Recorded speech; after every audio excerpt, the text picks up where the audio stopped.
কাজু কিশমিশ নিয়ে নিয়েছি পায়েস করবো বলে। এটা চাল নিয়েছি আর 250 মতো। পায়েসের জন্য দুধটা ফুটছে, 1.5 কেজি দুধ।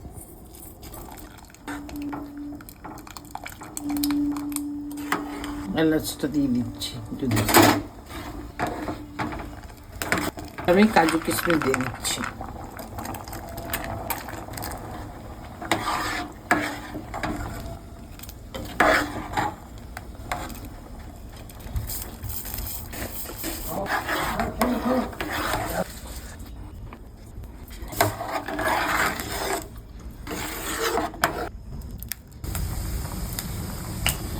আমার পায়েসটা হয়ে গেছে, দেখুন। এবার আমি নামিয়ে দিচ্ছি।